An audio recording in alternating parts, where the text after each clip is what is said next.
Bueno, ya siendo las 10 de la mañana del día 14 de septiembre, martes. Iniciamos clase a las 10. Bueno, bien. Muy buenos días. Buenos días. Eso, Andreita, ¿cómo estás? ¿Cómo te ha Muy ido? bien, doctor. ¿Se Sí, encuentra bien? Sí, señor. me alegra mucho. Bueno, Chicos, recuerden el parcial, tienen que tener la cámara encendida siempre, no la pueden apagar. Y ya.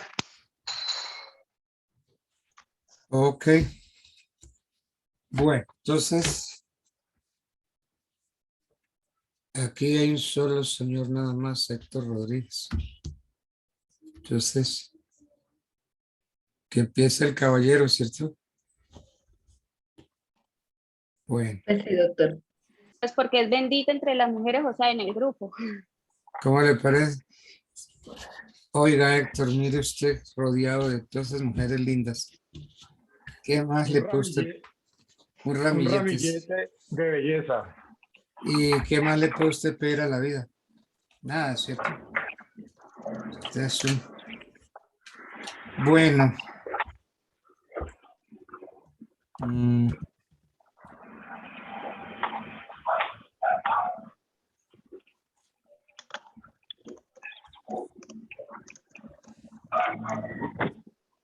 A ver, es una pregunta muy fácil.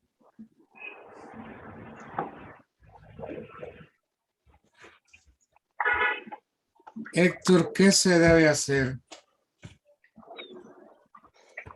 si los padres de una joven que tiene discapacidad mental desea que se les autorice una cirugía en lo que se llama el Pomeroy? A ver, yo le adelanto qué es el Pomeroy. El Pomeroy son las ligaduras de trompas. Este es un método de esterilización únicamente para mujeres, que es la oclusión bilateral de las trompas de falopio, así obstaculizando el traslado del óvulo para que el espermatozoide, es decir, evitando la llegada del espermatozoide para una fecundación. Entonces, ¿qué hacen los padres? Resulta que esa niña es una, pues, tiene una joven que tiene discapacidad mental. Entonces, ¿usted qué cree que se debe hacer? Porque es que, de una parte, pues está...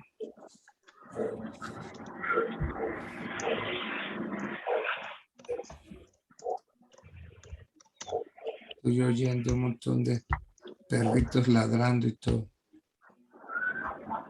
Profe, buenos días. Qué pena, es que no me dejaba entrar a la página. Qué pena. ¿Quién habla, Jessica? Sí, señor, tenía problemas para ingresar, pero ya estoy acá. Bueno, pero entonces, eso, ahí te veo. Bien. Pues, doctor, teniendo en cuenta el caso, porque no sabía exactamente qué significaba dicha intervención, pues yo consideraría inicialmente que los derechos de los menores están sobre todo y tienen la opción de definir no solamente qué quieren hacer con su vida, sino su reproducción o su sexualidad como tal. Más sin embargo, como nos está hablando, es si los padres quieren hacerle dicho procedimiento toda vez de que la menor tiene algún tipo de discapacidad, consideraría yo que no es suficiente hablar Pero si resulta que no es menor y es una mayor de edad, una mayor de edad que bueno, tiene discapacidad mental. pues, ¿qué pensaría yo, doctor? Pues, teniendo en cuenta, primero hay que demostrar la discapacidad y se debe contar con la autorización previa de un juez y de un equipo interdisciplinario que, pues, pueda hacer evidencia de que efectivamente dicha persona no tiene la capacidad de definir sobre determinado asunto, ya que no se podría, pues, solamente mostrar o o colocar como argumento dicha discapacidad, ya que actualmente la ley 1996 de 2019 establece de que las discapacidades, o sea, que ya las personas tienen la capacidad y se presume dicha capacidad y hay que demostrar que efectivamente no la tienen, porque no se sabe qué tipo de discapacidad, si de pronto tienen un retardo, digamos, mental, no sé de pronto el nombre exacto en el tema médico, que pueda realmente afectar la decisión que pueda tener sobre su cuerpo o sobre las consecuencias que realmente puede tener. Y pues he visto, pues de pronto es un ejemplo no tan bueno, las personas que sufren el síndrome de Down, que demuestran ser capaces, demuestran poder tener la posibilidad de tener una familia, de tener un trabajo, y en algún momento eran consideradas que no eran capaces, que no tenían dicha capacidad. Entonces yo consideraría de que se va a haber un proceso judicial y de haber un concepto interdisciplinario y o médico, pues para que se pueda proceder a dicha situación. O sea, tiene que contar con una autorización judicial, ya sea menor o sea menor de edad, si presenta algún tipo de discapacidad que pueda ser, como decía, una discapacidad mental severa y permanente que pueda dar ese consentimiento como tal.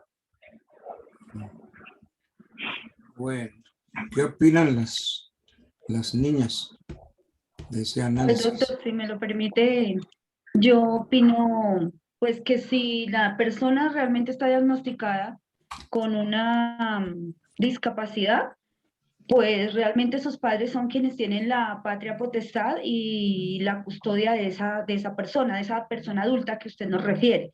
Y son ellos los que tienen que tomar la decisión.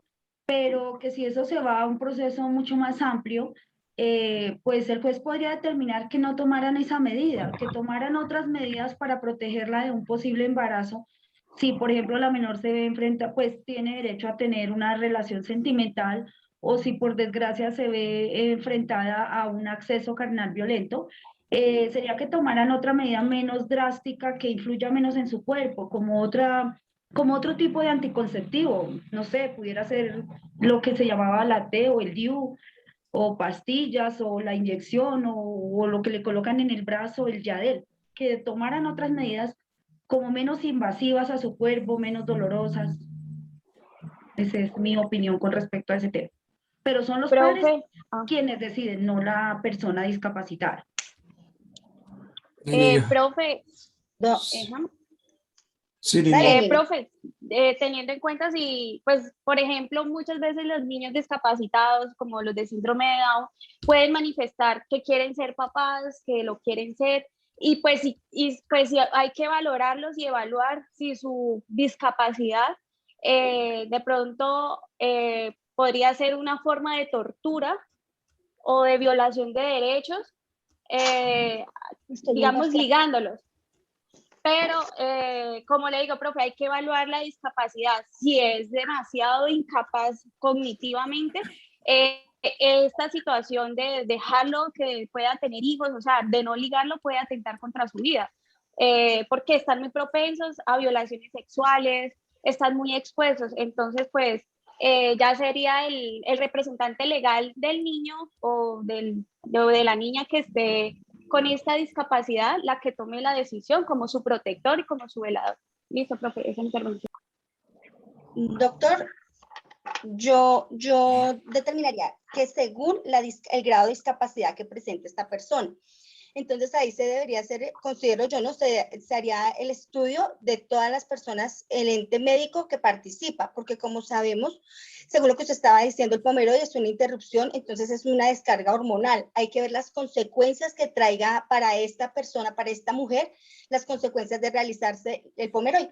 Entonces, como decía Nini, para salvaguardar los derechos y protegerla de una posible violación y que el síndrome se continúe en los demás niños, para protegerla, porque no va a ser responsable de cuidar a ese nuevo bebé, de cuidar a ese nuevo hijo que vaya a tener en su futuro. Entonces yo sí consideraría que dependiendo del grado de la discapacidad, se debería realizar el estudio y es por medio de una sentencia al juez que determine al evaluar, viendo las pruebas, los hechos y todo lo que determine para determinar si sí le aprueba que le hagan el pomeroy, que es un proceso invasivo, y las consecuencias que conlleva.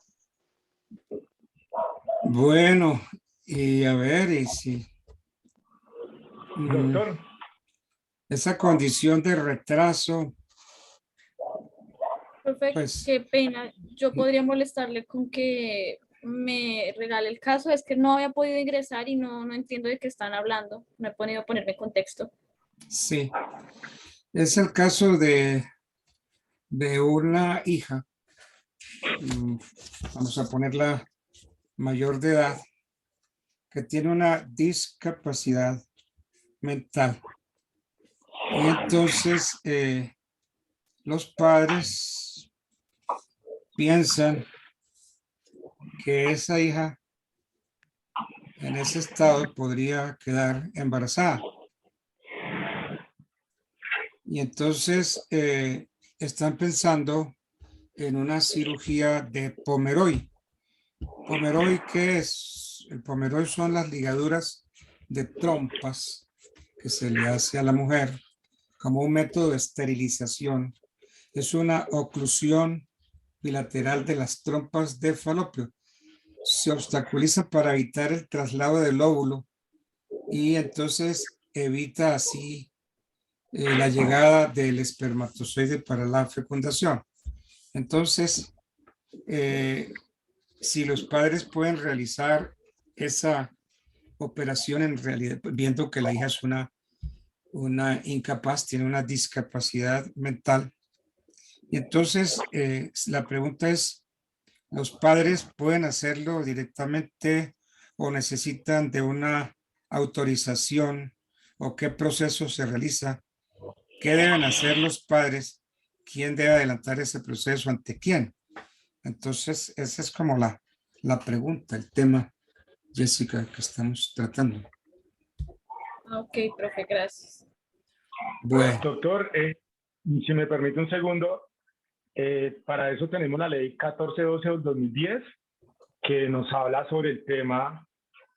Ya le doy un segundo. Dice, se autoriza la realización de forma gratuita y promueve la ligadura de conductos deferentes o vasectomía y la ligadura de trompas de falopio como formas para fomentar la paternidad y la maternidad responsable. Con base en dicha ley está la sentencia C-131 de 2014, donde establece que efectivamente los menores de edad con discapacidad mental son excluidos de dicha norma y las personas mayores de edad que tengan alguna discapacidad deben contar con primero una representación o una tutoría y deben contar con una autorización judicial, ya que nos dice que la representación de dicha discapacidad o dicha tutoría no es ilimitada y no es absoluta, ya que se considera, según la ley 1996 de 2019, que la discapacidad como tal desaparece del ordenamiento jurídico y se considera que todas las personas son capaces y pues deben tener algún tipo de apoyo en determinadas situaciones donde puedan tener deban de contar con alguien que les colabore, les ayude a tomar determinadas decisiones cuando no estén en la capacidad de hacerlo como tal. Entonces, sí nos dice dicha sentencia de que uno de los requisitos es de contar con autorización judicial. En caso de que dicha persona pueda presentar algún problema, digamos como se hablaba, mental, que le permita tomar decisiones realmente basadas en la lógica y en el razonamiento común de las personas. entonces, ¿ante quién deben tener la autorización esos padres? ¿Qué proceso se realiza? ¿Quién lo debe adelantar? Esa es como la Pues inquietud. doctor, pues exacto, no podría determinar, pero teniendo en cuenta por el tema que estamos hablando, consideraría yo que es ante el juez de familia sería el concerniente para eso, establecería yo que sería dicho juez que determine dicha situación o ante el juez donde se allegue el proceso, donde inicialmente se declare que la persona necesita una tutoría o un apoyo. Consideraría que también podría ser se me escapa la palabra, Sí, se me escapa la palabra, doctor, pero es que todos los procesos llegan a un mismo juzgado, atracción del fuero, se llama. Entonces pensaría yo que podría ser frente al primer juez donde se le declare la discapacidad a la persona por atracción del fuero, pensaría que sería viable adelantar dicho proceso o ante un juez de familia. a ver, entonces, eso de atracción del fuero, ¿cómo lo entiende usted? Doctor, la atracción de fuero, ¿qué quiere decir? Que en algunos procesos que se adelanten en determinados casos, el mismo juez es el que va a conocer de diferentes aspectos que se lleven con relación al mismo caso. Por ejemplo, se adelanta un proceso de disminución, aumento de cuota alimentaria, entonces, y no se definió o no se define, por ejemplo, el caso de las visitas. Entonces, no hay que acudir a otro juez para el tema de las visitas.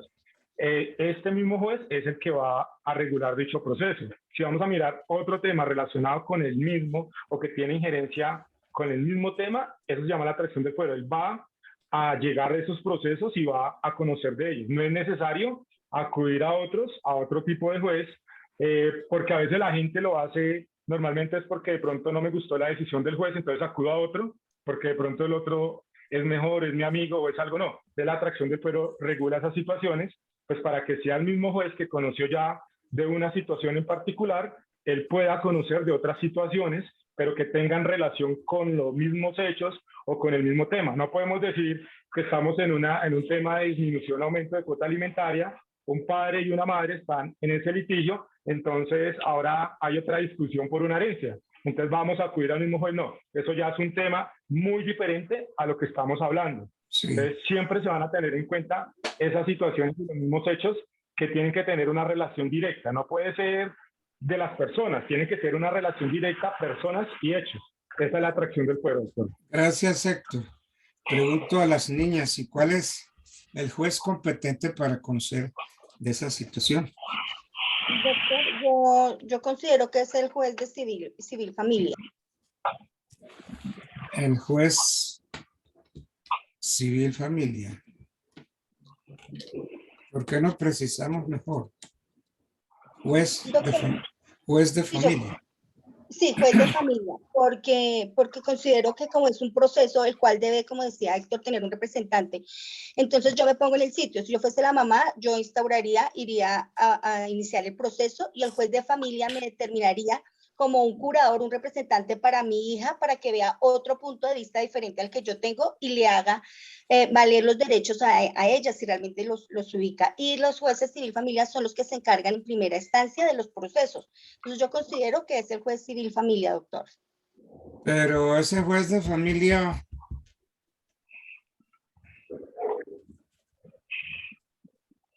A ver. Profe, pues yo diría que sería el juez de familia de única instancia, ¿no? Exactamente. ¿Quién habló? Igual, Jessica Natalia Cuesta, profe. Jessica. Igual, este Juez- procedimiento, antes juez- de llevarse al juez, pues tiene que anexarse la solicitud del representante legal del menor, ¿cierto? Y pues supongo yo que también Pero si es un ¿cómo se llama eso? Un discapacitado, certificado médico. siendo un discapacitado, ¿cuál es el representante legal? Pues los padres, la mamá, el papá. Bueno, dependiendo. exacto. Entonces, bien, entonces es una competencia de los jueces de familia en única instancia, porque conocen de los asuntos de familia en que por disposición legal sea necesaria la intervención del juez, o este debe resolver con conocimiento de causa o breve y sumariamente o con prudente juicio o a la manera de árbitro. Entonces es el artículo 21, numeral 14 del Código General del Proceso. Ya tenemos la competencia del juez de familia en única instancia, única. ¿Qué significa eso? Que en única instancia, Fernanda. Señor. Sí. Hice una pregunta. ¿La Eso. puede repetir, por favor? Escucho su respuesta. No entendí la pregunta, qué pena. ¿En dónde tenía su cerebro, Fernanda? En el código. Estaba mirando el artículo.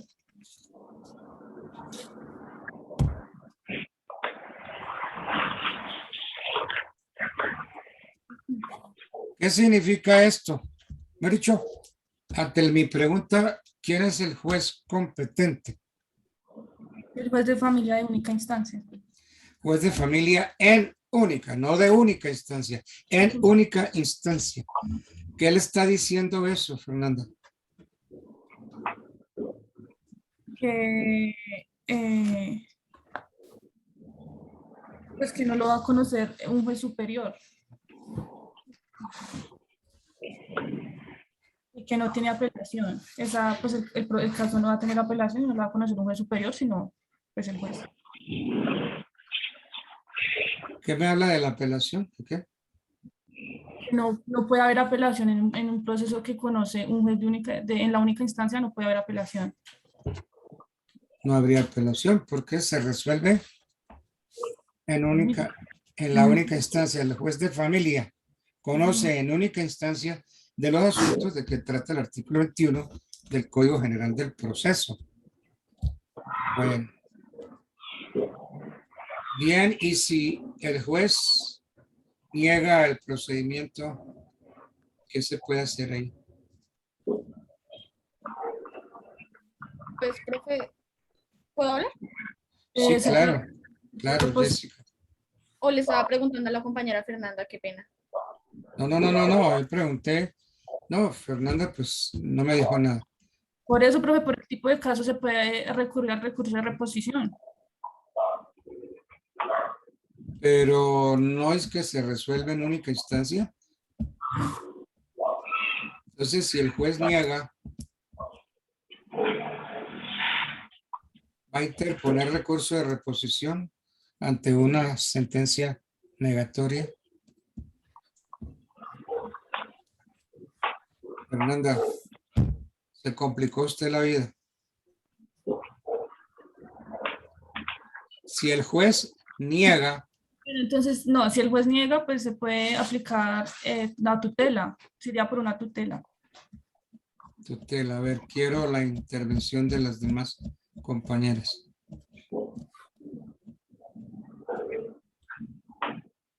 Doctor, se dice que es de única instancia porque ya, o sea, es en esta etapa donde si se realiza el debido proceso y se tiene un derecho, el oportuno derecho a la defensa.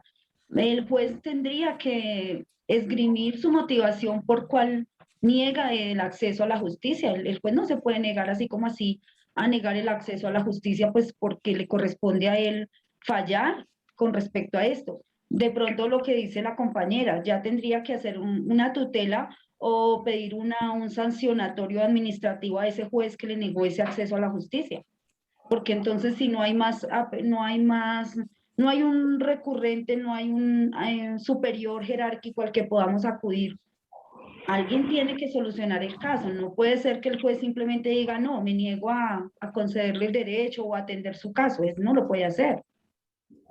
Bueno, ¿y qué hace usted? Porque si eso es competencia del juez en única instancia, entonces ¿usted qué hace ante esa negativa?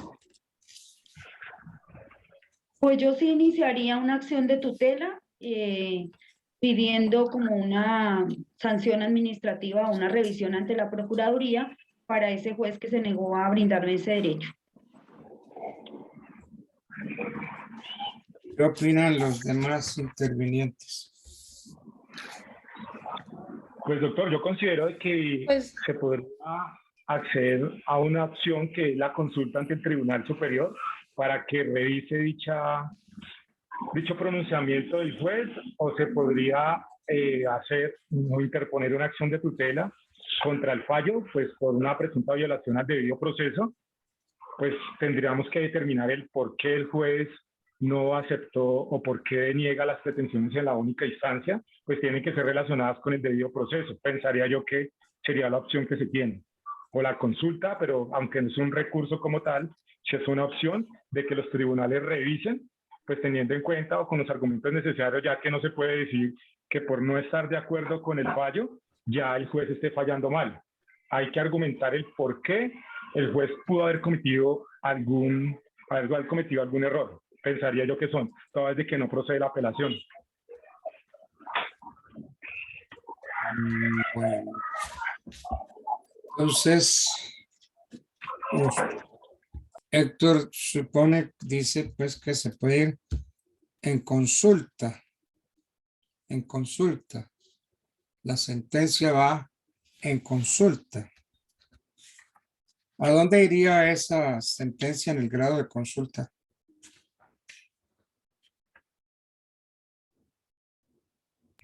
Al Tribunal Superior, doctor, sería. Al Tribunal Superior.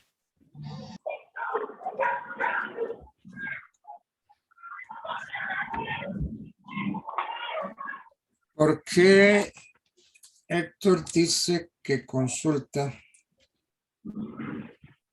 Porque es que yo no sé si los recursos, dentro de los recursos admita la consulta. Yo creo que no. Por eso decía, Porque es doctor, que, no. porque los Qué pena, recursos, Héctor, los interrumpo un momentico. Qué pena, José, por favor, se sale de la reunión. Estamos en parcial y únicamente ingresa el grupo 3. Gracias. porque los recursos, como ustedes saben muy bien, son de apelación, casación, reposición, revisión, súplica y queja. Entonces, pues la consulta no es un recurso. Precisamente por eso, doctor, le hacía referencia de que como tal no era un recurso, pero se ha usado en determinados procesos, generalmente en el tema laboral, teniendo en cuenta los temas o los procesos de única instancia. Entonces, por eso pensaba que era una opción, toda vez de que se tiene que argumentar independientemente del por qué es que se estaba interponiendo dicho recurso, digamos entre comillas, porque como usted bien lo ha dicho, no es un recurso, pues tenemos los que usted nos acaba de enumerar, reposición, apelación y queja, pero como en única instancia solamente aceptaría de reposición, solamente podríamos acudir en este caso, fijo, sería a una acción de tutela contra dicho fallo o dicha sentencia o pronunciamiento del juez, pero toda vez de que se evidencia o se argumente una violación al debido proceso, ya que la acción de tutela no prospera por sí sola. Bueno, sobre el particular quiero oír las compañeras suyas. ¿Qué opinan de esta situación? Doctor, yo... Dale, tranquila. Vale, yo también diría que sería una acción de tutela en este caso, pues porque el juez ha sentenciado lo contrario a lo que se está pretendiendo, ¿cierto? Entonces lo que buscamos es que se revise nuevamente, o sea, que se revise el fallo, pues para que se tenga en cuenta lo que se está pidiendo, las peticiones. En cuanto a eso, doctor, entonces yo interpondría un recurso de revisión para que por favor solicitándole, porque como la justicia es rogada, solicitándole al juez que tenga la amabilidad y revise lo que yo estoy argumentando para que me sea ya negada o aceptada que le realicen a esa mayor de edad con esa discapacidad que es mujer el procedimiento quirúrgico. Y argumentaría en los exámenes médicos y solicitaría una revisión. Yo utilizaría la revisión al considerar que ha sido violado el debido proceso y el derecho a la salud, porque pues es para un bienestar de la niña o la señora. Profe, Pero a ver, bueno, ya dieron una opinión, pero la revisión es un recurso extraordinario. ¿Procede contra qué sentencias?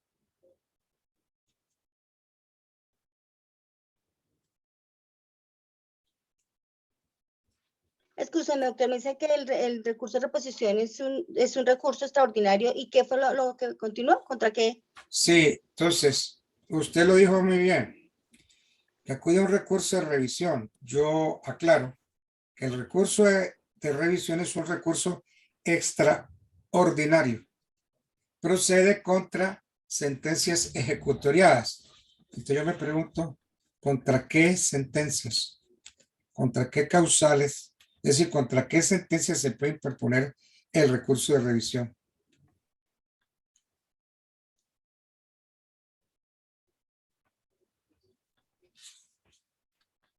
Doctor, pues dice que, revisando el tema, dice que son contra sentencias que ya son de cosa juzgada, doctor. O sea, cuando ya hay una orden específica, es que procede ese recurso de revisión. Contra Porque si no estamos de sentencias, acuerdo con esa sentencia, contra sentencias ejecutoriadas, pero proferidas ¿por quién?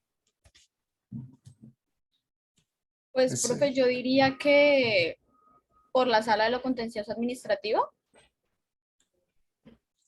pues por Pero los tribunales administrativos, ¿no? no, la pregunta es, contra las sentencias ejecutoriadas, ¿de quién? ¿De qué entidad? ¿De la corte? Me está preguntando, que si me pregunta yo no sé, le contesto que no sé.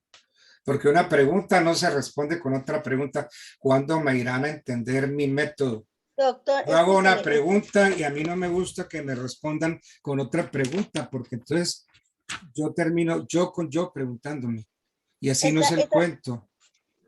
correcto, doctor. Este recurso de reposición se instaura contra las secuencias ejecutoriadas por la corte. Pero no estamos viendo que se trata de una sentencia proferida por un juez en única instancia, juez de familia en única instancia. Pues, profe, sería procede en contra de las sentencias ejecutoriadas, pues dictadas por las secciones de la sala de lo contencioso administrativo, ¿no?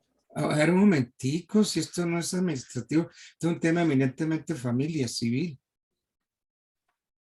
¿Dónde está leyendo usted? Se perdieron, no tienen idea de cuál es el tema. Héctor, ¿quiere usted recordar cuál es el tema que estamos viendo? Doctor, estamos viendo pues derecho de familia, en especial la ley 1098-96, pues estamos viendo... Derecho de familia, Jessica, no derecho administrativo.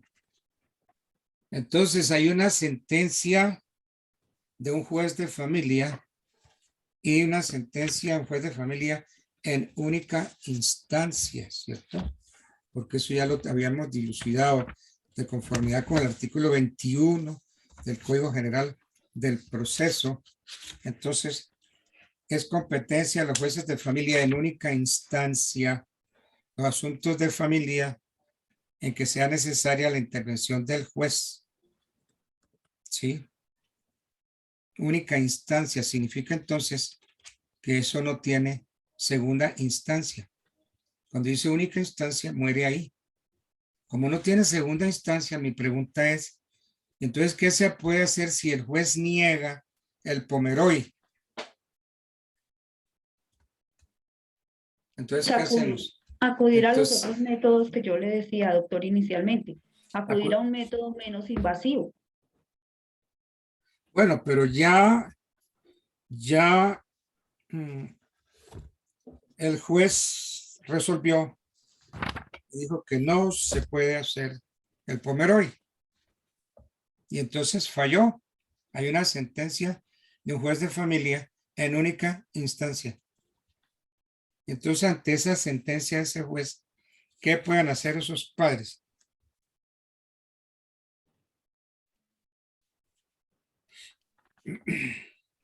Doctor, pues si es de única instancia, tienen que acatar la decisión que profirió el juez. Bueno, ese es un concepto. Y entonces pregunto yo, pero se tienen que quedar quietos los padres y dejar que la hija corra ese riesgo de que se la lleguen a embarazar. Doctor, no podría entonces dirigirme a la Perdóneme, comisaría de si me familia? está haciendo una pregunta, no tengo ni idea, porque termino yo con yo. Tengo Yedelmira, que, entiéndame. tengo que Por lo aprender a menos manejar mi forma de hablar. por lo menos conmigo para el resto de su vida. Si yo le hago Sí, una señor. pregunta, no me responda con otra pregunta. Y es un Sí, consejo que yo debo- les doy. Cualquier profesor que les haga una pregunta, ustedes no le respondan con otra pregunta, porque es una forma hábil que tiene el alumno de trasladarle la pregunta al profesor. sí, debo trabajar mucho ante eso, doctor, porque sí he tenido siempre ese problema que debo de mejorar en cuanto a eso. Y gracias, sí, señor, debo de hacerlo muchísimo. Acuérdese que si le hacen una pregunta, usted tiene que responder la pregunta. Usted no responde con otra pregunta. Eso es de Sí. las cosas que a mí como profesor me ofende, porque es Sí, la me han dicho que habilidad del alumno de trasladar la pregunta al profesor. Y si usted me pregunta, le digo, yo no tengo ni idea de lo que me está preguntando. Me han dicho también, doctor, en cuanto a lo que su merced me dice, me han dicho que es una manera de inseguridad educativa mía para expresarme, que debo trabajar en eso, tener seguridad al dar mis criterios. Entonces, Por lo menos acuérdese de mí. El doctor Altamar me ha dicho que una pregunta no se responde con pregunta. Con otra. Y Entonces, corre el riesgo de ofender al profesor, porque usted le está trasladando la pregunta al profesor. Entonces aquí termino yo con yo. Yo hago la pregunta Sí, y yo la tengo que responder. Qué gracia, ¿no? Qué bonito. Bueno, entonces voy a contestar con seguridad y sin preguntar. En este caso, yo iría a un juez de familia, a una comisaría para que le restablezcan los derechos a esa niña. Pero si el que falló fue un juez de familia en única instancia, usted me dice, yo iría a un juez de familia. Usted ya tiene una sentencia de un juez de familia en primera instancia. Al defensor de familia o al comisario de familia para volver a iniciar el proceso, para que me le restablezcan esos derechos. ¿Y la cosa juzgada dónde queda?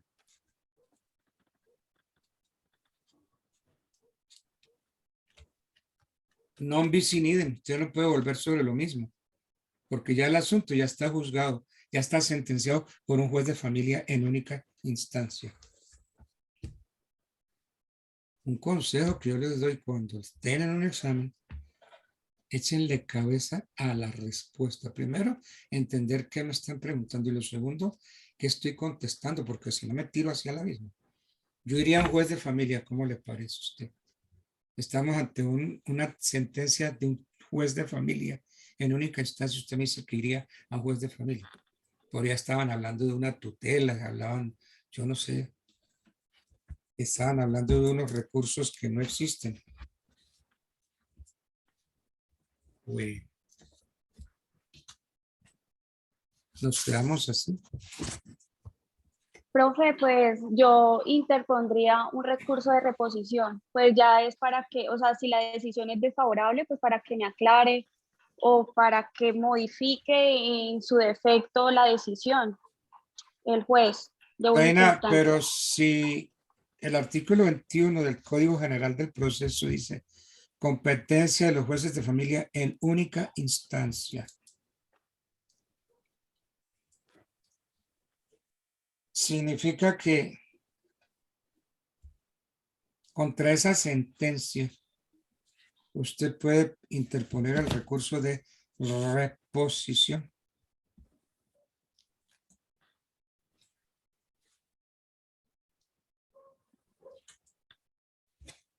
¿Sí están entendiendo cómo es el asunto? Sí, señor. Es que, doctor, efectivamente lo que estábamos diciendo inicialmente, pues que el único recurso viable inicialmente es el de reposición.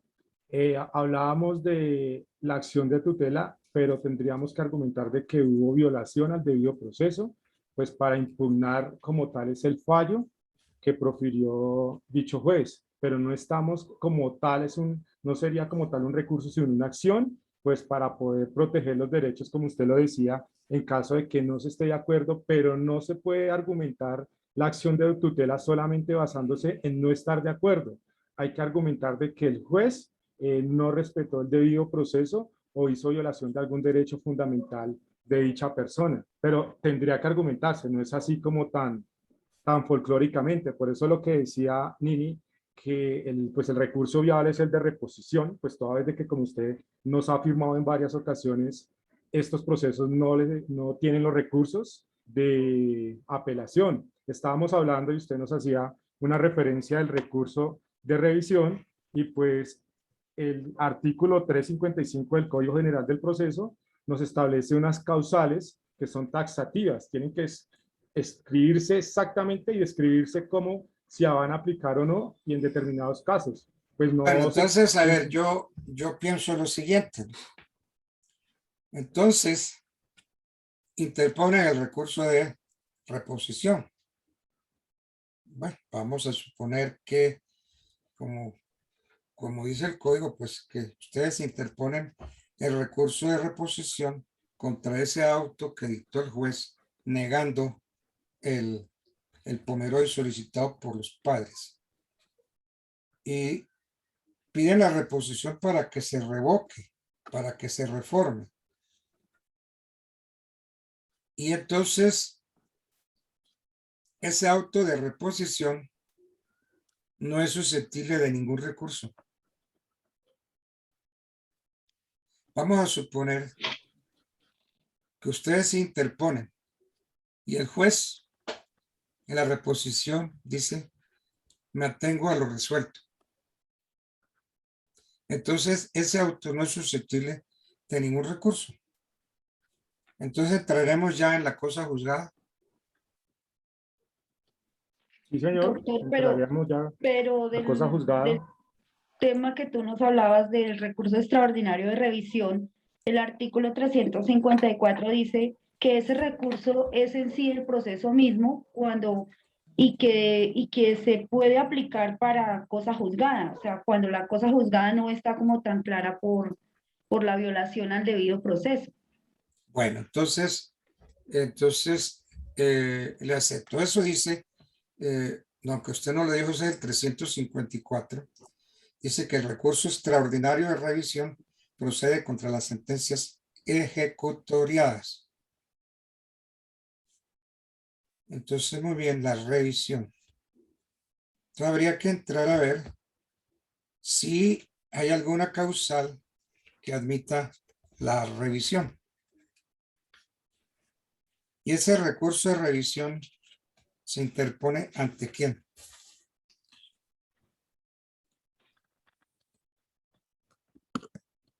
Profe, pues ante el Tribunal Supremo de Justicia, ¿no? Ante el Tribunal Superior de Justicia. Bueno. O ante la Corte Suprema de Justicia. Está también la opción, doctor. Entonces es que el tribunal o la corte. Pues nos dice que es el tribunal o la corte. Ya le digo exactamente.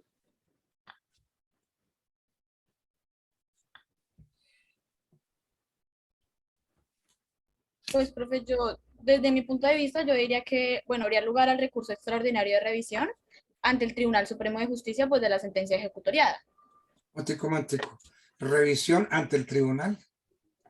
Entonces el recurso, la competencia del recurso de revisión, ¿quién la tiene? ¿El tribunal o la corte? Doctor, pues no lo tendría su inmediatamente superior jerárquico, porque si fue él, siempre tenemos que remitirnos al superior. Entonces, no, Entonces ese recurso, ¿quién lo resuelve?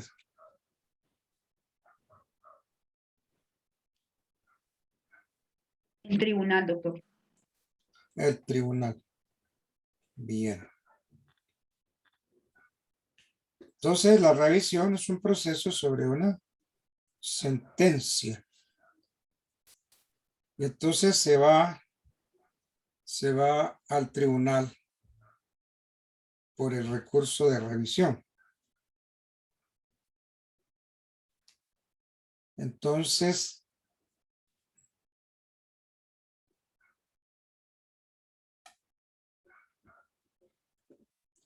sería constitucional prever como causal de revisión el hecho de que la sentencia sea contraria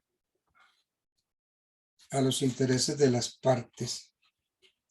Y como falló el juez de familia, eso no haría parte de cosa juzgada.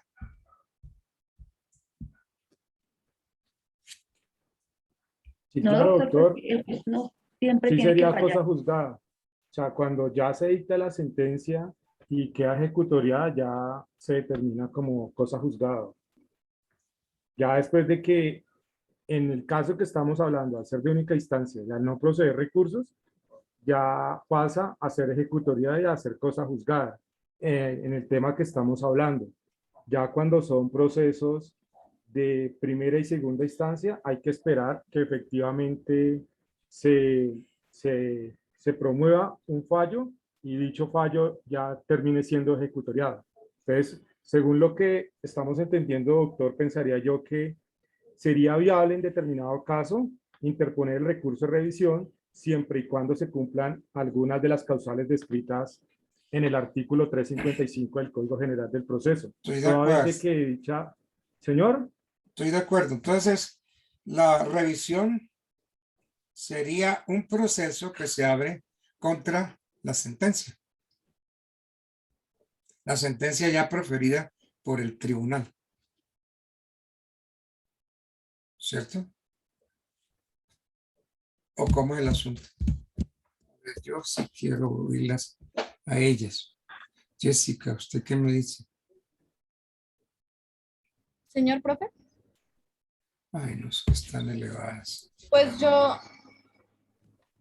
le diría que se presenta el recurso extraordinario de revisión ante el Tribunal Supremo de Justicia. Ante el Tribunal Supremo, aquí en Colombia hay tribunales supremos de justicia. ¿Qué libro Bueno, está leyendo? Señor, Bueno, yo ya no. Están todos distraídos, no prestan atención.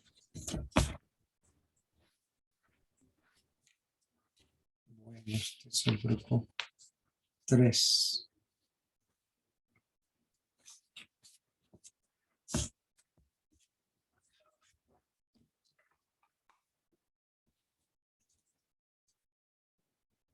Hay unas que no hablaron nada, por ejemplo, Nayelis Urdiales. No le oí la voz en todo esto. ¿Cómo, profe? ¿Sí ve? Profe, es que se me fue el ¿Sí internet ve? y me ¿Sí salí ve como... que no están pendientes? No, ya no. Miren, los voy a echar a todos con un 2. Fuera. A ver, se acabó. Doctor, por favor. Sacaron un 2. Doctor, Tal vez Héctor Rodríguez, Rocío. Pero Fernanda está elevada. Jessica le pregunta a uno, ¿qué doctor? Y le digo ahora a Nayeli, usted no ha actuado. También, ¿qué doctor? profe, pero yo le estaba No tienen ni idea, ni idea. Bueno, Respondí también. entonces, doctor, qué pena, ¿cómo quedamos? Porque pues, la verdad me preocupa bastante la nota. Pues, no sé si nos pueda calificar de manera individual o... bueno, Yedelmira quedó con un 2. Rocío Gaviria. Usted sí estuvo más o menos atenta. A usted le pondré un 3-5. Doctor, pero yo le contesté y le participé, doctor. Qué No, pena, escúcheme, apelar a usted, pero yo le participé y le contesté. Fernanda Torres es así que está, pero en otro mundo. No está en el, no pone atención a lo que estamos tratando. Nayelis, terrible. Un 2 a Nayeli. Doctor, ¿y a mí me va a colocar un 2 igual? Excúseme. Bueno, Jessica, Natalia, también. Señor profe, también un 2. Y Héctor Rodríguez, pero claro que sí, Jessica. Pero profe, si yo le he estado contestando. Yo le he estado contestando y cuando le pregunto que qué, ¿en qué estamos? Pues porque se escucha ¿cuál es? entrecortado, profe, ¿En yo qué tengo problemas estamos? con el internet, pero le he estado respondiendo todo lo que me ha preguntado.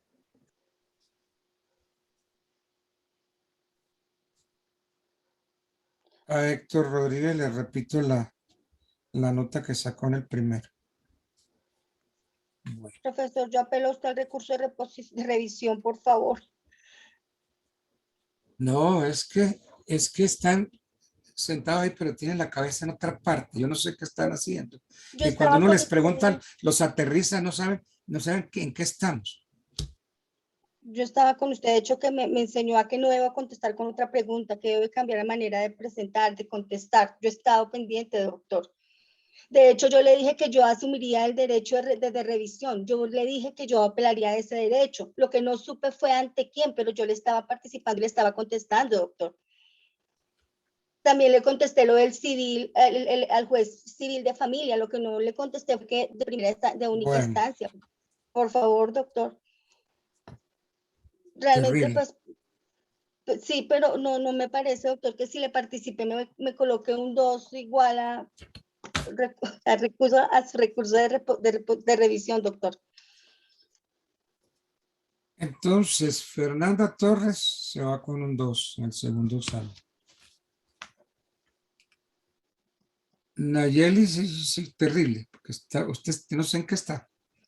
No sé en Ay, qué. profe, porque se me cayó el internet ahorita Sí, y sí, me perdí. a mí también se me caen muchas cosas, se me caen las notas. Nayeli Urdiales se va con un 2. Y ni Johanna, te vas con un 2 también. Jessica Natalia, terrible, 2. Y a Héctor le pongo 3.5. Le repito la nota, la primera nota. Bueno, ok. Entonces voy a Y ver yo, doctor, qué otro grupo soy. ¿Quién es yo? yo Edelmira Quiroga, doctor. Me dijo que me colocara. Yedelmira le pongo 3. Gracias, doctor. Entonces, Yedelmira Quiroga, 3. Rocío Gaviria Galindo, 3.5. Fernanda Torres, 2. Nayeli Urdiales Bermúdez, 2. Mini Johanna Calderón Vega, 2. Jessica Natalia Cuesta, 2. Héctor Rodríguez, 3.5. Profe, yo sigo sin estar de acuerdo con mi nota, Bueno, porque me Listo, preguntaba y yo chicos. le respondí. entonces Se van miren, retirando, por Pedí que favor. me repitiera la miren a pregunta. ver qué recurso Gracias. interponen. Gracias, doctor. Gracias. Bueno, hasta luego, pues. A ver entonces, ¿cuál es Gracias, doctor. el otro Doctor, grupo que sigue? tengo un problemita con un compañero. Resulta que el compañero Javier Cardoso tiene la mamá muy enferma y hoy entra a cirugía. Hay la posibilidad de que yo lo haga pasar el día de mañana con otro grupo, doctor. Podría ser, estamos hablando del grupo cuarto, ¿cierto? Sí, sí, señor. Javier es muy juicioso, pero pues obviamente pues tiene la cirugía de su mamita y pues él quiere Alegría, ir, ¿no? ¿tú en qué curso estás? ¿En qué curso? ¿En qué En séptimo grupo? A, doc. ¿En qué grupo? Ah, en el último, en el séptimo, doc. En el séptimo. El séptimo. En el séptimo están Francisco Antonio Sea, Brian Alexander Reyes, Jenny Paola Méndez Ovalle, Marta Delia Camargo, Joan Vaquero Díaz y Andrea Alegría Parra. ¿Ok? Sí, señor. Ese grupo 7. Sí, señor. Y entonces Javier Cardoso es el Es que del me dice grupo de usted. ahorita. Sí, sí, señor. Él es del grupo de ahorita. Pues me comentó que hace días la mamá viene muy delicada, le van a hacer una intervención ahorita y pues obviamente no puede estar en el parcial. Él me solicita que si es posible de que lo podamos pasar en otro grupo. Estamos a 14. Mañana es miércoles 15. Sí, señor. Entonces vamos en grupos. Pasarían ahora al grupo 4. Están pendientes cuarto, quinto, sexto y séptimo. 4 Sí, grupos señor. más. Sí, 4 señor. grupos más. Y tenemos 1, 2, 3.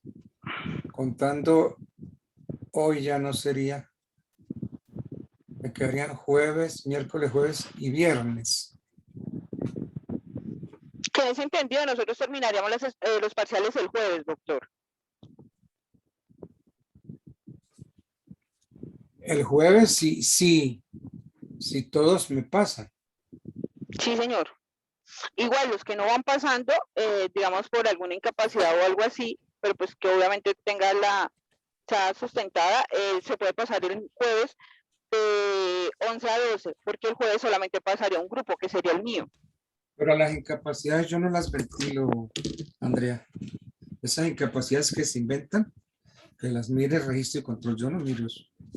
Yo les dije, pues yo me atreví a pedirle el favor a usted, doctor, porque pues yo conozco el proceso de la mamá del señor Javier y sabía que tenía la cirugía pendiente. Ahí sí ya pues... Bueno, entonces, ¿qué grupo viene ahora, Andrea? El grupo cuarto, doctor. El número cuarto, que es donde está el estudiante del problema, que es Javier Cardoso, ¿es? Sí, señor. Bueno. Entonces, Javier Cardoso tendría que pasarme mañana. Sí, señor. Con el grupo 5. Listo. Sí. Bueno.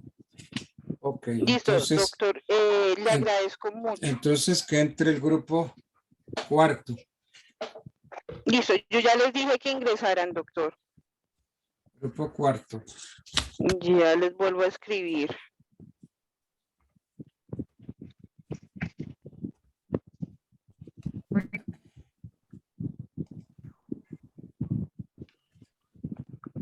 En este grupo cuarto está Roxana Zapata. Sí, señor. Bueno, Roxana Zapata, como dicen los españoles, que se ponga para verla. No se ha Laura, conectado todavía. Laura Díaz, ya la vi. Laura está señor. conectada. ¿Usted está en un automóvil? Sí, profe. Usted sigue en el baúl del carro. Bueno. Sí. Felipe Torres, acá ahí lo veo. Leonid Mariño Muriño, no lo veo.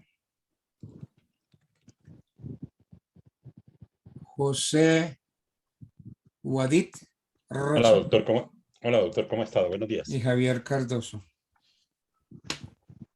Harían falta 2 compañeros. A Chicos, ver, ¿le pueden inscribir ustedes a Roxana y a Leonid, por favor? Javier Cardoso ya está aquí arriba. Entonces está Javier Cardoso, Rosana, Laura Díaz, Felipe Leonid y José Guaidó Rocha. Sí, doctor. Esos son, ¿cierto? Ok. Ya ingresó Leonid. Hace puede falta ingresar. Leonid y Roxana, entró Roxana acabó Roxana. de ingresar. Falta Leonid, doctor. A ver, entonces, Javier que quedó para mañana. Sí, señor. Roxana Zapata que se está arreglando el pelo. Eso no es inconveniente para presentar el examen. Sigue arreglándose el pelo. Laura Díaz que está en el baúl de un carro. Felipe Torres. Leonid Mariño. Presente, doctor. Ya, acabo de ingresar. Chicos, acuérdense que deben tener la cámara siempre encendida, por favor. Leonid, para que la prendas, eso. Rori. Y José Guaidó Mami, Rocha. mami. Ok. Leonid, tienes el micrófono abierto. Y ponte en cámara, Leonid. Ya, doctor, ya me coloco con cámara. Qué pena, estoy aquí ubicándome. Bueno, entonces vamos a seguir con preguntas. Les ruego un favor a las niñas para que no pase lo de las anteriores, que no aterrizan. Están ahí de cuerpo presente, pero están pendientes en el celular o en el computador de otra cosa. Y cuando les preguntan, entonces, ¿qué, doctor? ¿Qué? ¿Qué me estaba preguntando? Bueno. Entonces, con el grupo. Pues por eso le confirmo, señor Leo, la idea es... El grupo Leonid, cuarto. tienes el micrófono abierto.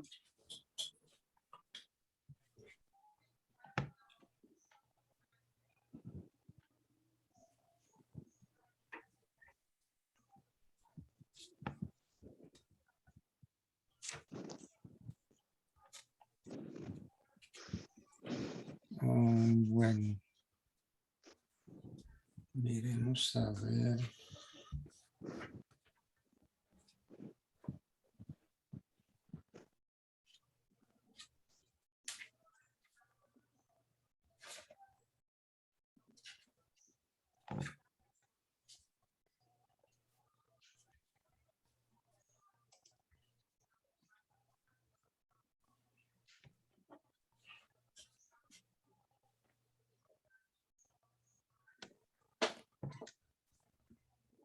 Bueno, el artículo 23 del Código de la Infancia y Adolescencia. Tomen el artículo 23, ubíquense en el artículo 23. Ya lo tengo aquí, doctor. Ya, doctor. Custodia y cuidado personal. Y cuidado Custodia y personal. cuidado personal. Los niños, las niñas y los adolescentes tienen derecho a que sus padres en forma permanente y solidaria asuman directa y oportunamente su custodia para su desarrollo integral. La obligación de cuidado personal se extiende además a quienes convivan con ellos en los ámbitos familiar, social o institucional o sus representantes legales.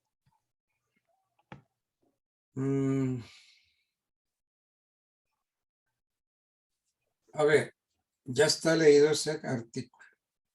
Sí, doctor. Hagámosle un comentario a ese artículo. Entonces yo digo, de la norma anterior, o sea, el artículo 23, se desprende que la legislación nacional promueve que la custodia y el cuidado de los niños, niñas y adolescentes sea ejercida de manera conjunta por ambos padres, sin que se privilegie la posición de uno sobre otro, sino que por el contrario los pone en condiciones de igualdad, condiciones de respeto a los derechos, a los deberes y a las responsabilidades. Sí, señora, así es, doctor. La pregunta es, ¿se podría considerar que en Colombia no hay norma que excluya la posibilidad de decretar la custodia compartida por ambos padres? Entonces, ¿podría ser una custodia compartida? A ver, doctor, mire. Léame otra, ¿qué dice otra vez el 23? A ver, doctor, mire. Voy a volverle a leer el artículo 23 y le doy la respuesta. Los niños, las niñas y los adolescentes tienen derecho a que sus padres en forma permanente y solidaria asuman directa y oportunamente su custodia para su desarrollo integral. La obligación de cuidado personal se extiende además a quienes convivan en ellos en los ámbitos familiar, social o institucional o a sus representantes legales. ¿Qué pasa, doctor?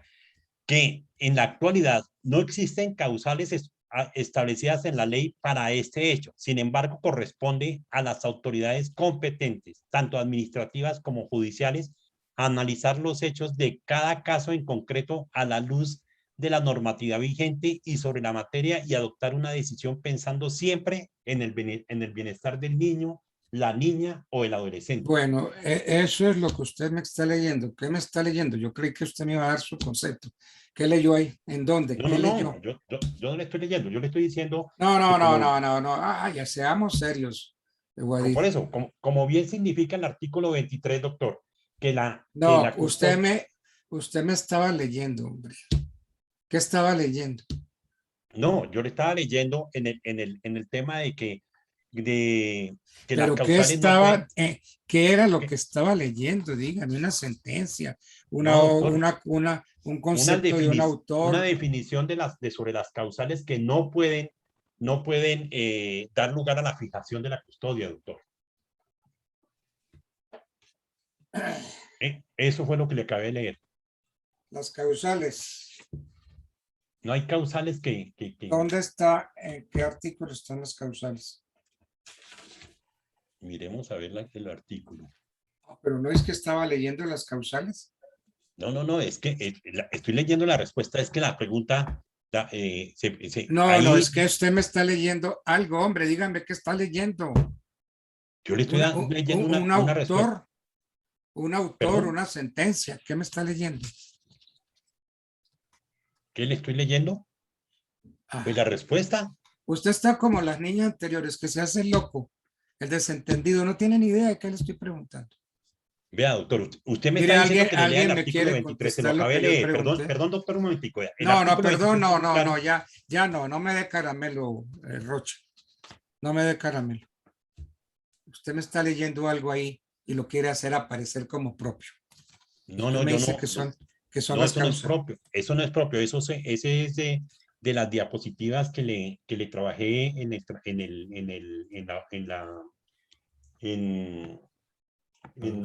trabajo anterior.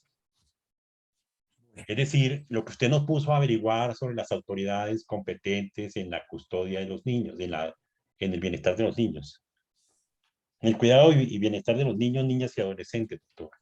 Entonces ahí hablaba sobre yo la inclusión, que eso que es lo que se debía tener en cuenta en la inclusión y todo eso, todo lo que conlleva eso. Bueno, entonces, háganme el favor el resto de participantes. Contéstenme esa pregunta. El artículo 23.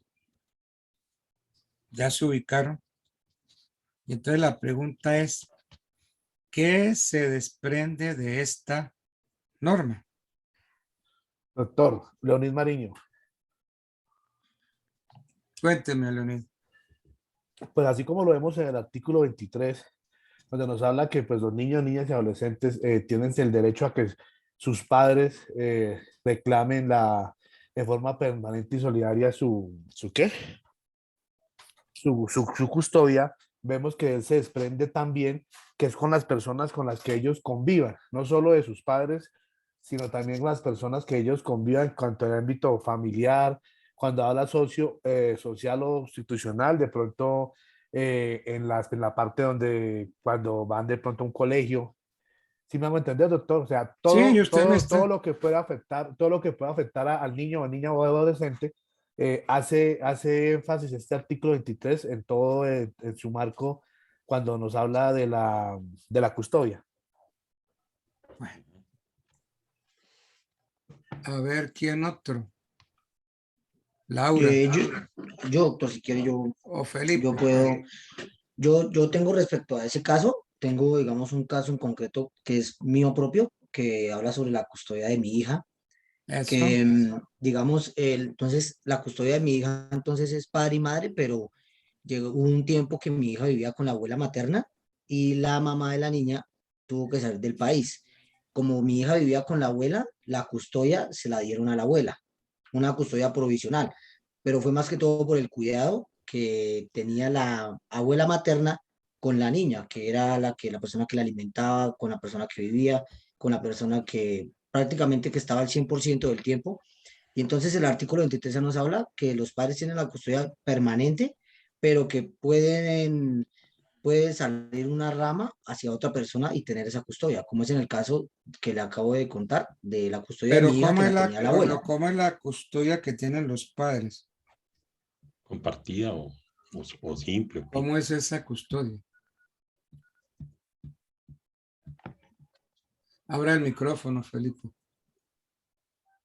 Es compartida, permanente, solidaria, donde los dos asumen pues directamente el rol de tanto padre como de madre, que tienen que dar alimentos, Aquí estudio, el salud. código no dice compartida. Sus padres en forma permanente y solidaria asuman la custodia. Entonces, ¿qué se desprende de eso? Se desprende en la parte donde dice, y además a quienes convivan con ellos, que era el ejemplo que yo le ponía de mi hija, que la custodia se la dieron a la abuela, en una custodia provisional le dieron, cuando la mamá de la niña salió del país y la custodia provisional se la dieron a la abuela materna. Entonces ahí Doctor, simplemente se en el desprende la pedacito donde obligación. dice, y quienes convivan con ellos. Pero es que el código habla de los padres. Sí, y es que simplemente, doctor, se desprende la obligación que tenemos como padres. Mire, Guaidé, hágame el favor, no me intervenga porque ya me aburrió eso que usted me esté leyendo y me lo haga hacer pasar como suyo en su cosecha. No, yo no estoy leyendo, doctor. No me interrumpa. Cuando le pregunté, entonces arrancó es la obligación a leer. que se desprende, es simplemente la obligación. No, que se desprende. señor, no lo estoy evaluando a usted, ya usted lo evalué. Felipe. Sí, doctor. Entonces Estamos ahí en con el 23, artículo. en el pedacito 23. Sí. Entonces, donde dice obligación del cuidado personal, se extiende además a quienes convivan con ellos en el ámbito familiar. Entonces, en ese caso, en el ámbito familiar, como el ejemplo que yo le ponía, era la abuela materna, que fue la que en el momento adecuado le dieron la custodia provisional porque la madre salía del país, porque yo no tenía los recursos económicos necesarios en ese momento y le brindaron la custodia provisional a la abuela materna.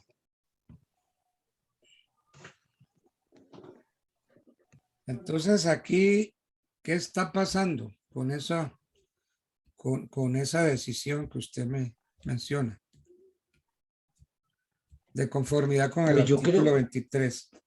yo creo que ahí las obligaciones, digámoslo así, en un tema de alimentos, son de padre y madre, y cuidado y custodia de la niña pasa a ser de la abuela materna, donde padre y madre tienen que responder por gastos, tienen que responder por la educación, por la salud de la menor, que está al cuidado de la abuela. Desde mi punto de vista lo veo así, o sea que entra como una división de los derechos y de los deberes que tiene cada padre con la niña, darle como ese valor a la abuela materna, de decirle, el colegio vale 1.000.000 de pesos, mamá pone la mitad y papá pone la mitad, ya que la niña está al cuidado de la abuela, entonces padre y madre deben responder por esa hija que tienen, pero está al cuidado de su abuela. Es que el artículo dice que los padres Sí, son los que tienen en forma directa, la permanente obligación. la custodia del hijo, o sea, sí, la custodia y el cuidado del hijo. Sí, señor. Y entonces dice el código, la obligación de cuidado se extiende además a quienes convivan. Entonces, aquí estoy entendiendo que la custodia no se la dieron a los padres, sino que se la dieron a la abuela, ¿fue?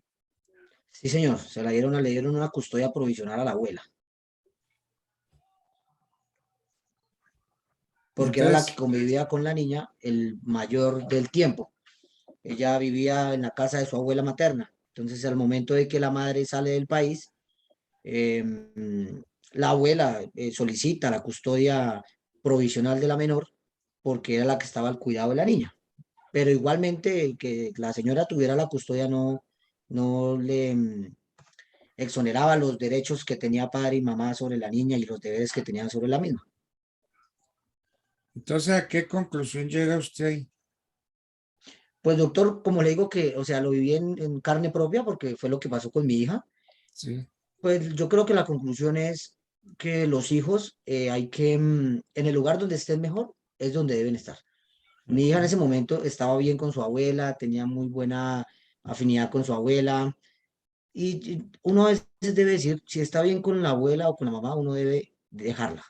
De pronto yo en ese momento no podía darle todas las facilidades de pronto de pagar un buen colegio o de estar con ella el mayor tiempo posible en la casa. Entonces, en ese momento nosotros sí le otorgamos la custodia provisional a la abuela, que fueron de 6 meses, mientras la madre regresó del país extranjero al que se fue. Cuando volvió, se volvió a empezar como se inició un proceso otra vez en comisaría de familia y la custodia ya se le dio otra vez a la madre. Es decir, en Colombia no hay una norma No, que señor. excluya la posibilidad de decretar la custodia en otros miembros que no sean los padres, porque dice la obligación de cuidado personal se extiende además a quienes convivan con ellos en los ámbitos familiar. Entonces no hay una norma que excluya la posibilidad de darles la custodia a personas distintas de los padres. Aquí porque el juez determinó que con la abuela estarían mejor que con los padres, ¿no es así? Sí, señor, así fue. Bueno, está bien eso. Bueno, yo quiero ver que los demás participen. Vámonos Profe, para... es que yo tengo como una inquietud también ahí. Laura, sí, cuéntame. Sí, profe. En el caso, por ejemplo, de Felipe, listo, le dieron la custodia provisional a la abuela, pero ¿qué pasa si de pronto la niña no se sentía cómoda con la abuela y la mamá tendría que haber viajado de todas maneras? ¿Qué hubiese pasado ahí? De todas maneras, si Felipe no tenía los recursos, digamos, económicos en ese tiempo, entonces, ¿qué hubiese pasado con la niña? Digamos, la niña no se sentía muy cómoda con la abuela o de pronto la maltrataba por algo. Entonces, ¿qué hubiese pasado? Bueno, pues si hay maltratos, entonces eso tendrían que comunicárselo al juez. Decirle que le dio la custodia a la abuela, pero que la abuela la maltrata. Entonces no podríamos pensar pues que como el juez que decide así es. Pero vamos a suponer, te me está haciendo pensar, vamos a suponer que el juez dice no, la custodia la tiene la abuela. Contra ese fallo, ¿qué se puede hacer?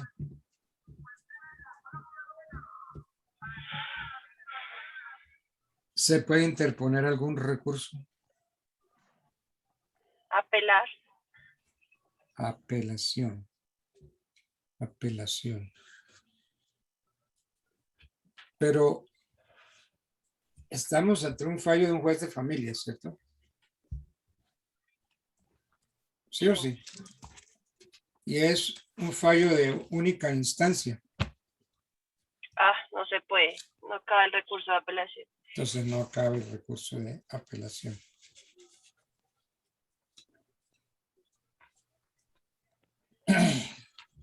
¿Qué podríamos hacer ahí?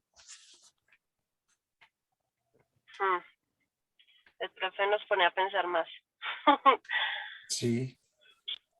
Profe, ahí podría, o sea, ya cuando entra el ICBF, entonces digamos que como ya no hay recurso de apelación porque ya es porque es primera instancia, entonces, pues lo que podría haber hecho Felipe, digamos que si están maltratando a la niña o algo así, pues es donde entra la autoridad del ICBF, pues a reunir las pruebas, digamos, digámoslo así, para poder, o sea, en parte reclamar la custodia y que pues haya un nuevo fallo, digamos, porque obviamente si hay maltrato, pues la niña no podría estar con la abuela, entonces, digamos que hay pero a ver, entonces, ¿podemos desechar la sentencia del juez?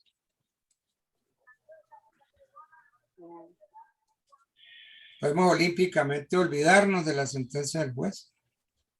¿Y qué hacemos con el instituto de la cosa juzgada?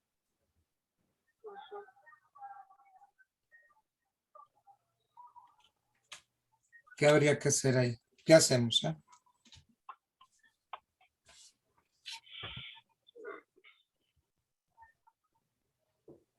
Bueno.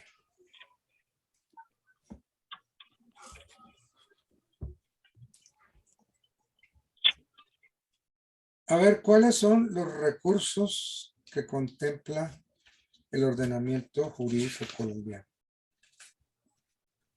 ¿Me los quieren recordar? A ver. Recurso, apelación, casación. Sí. Reposición.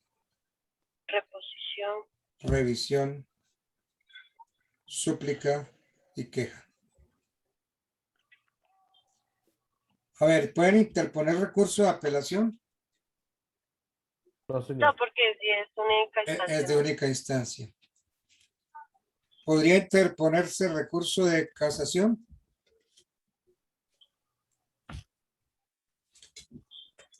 Sí. A ver, ¿contra qué fallos procede la casación?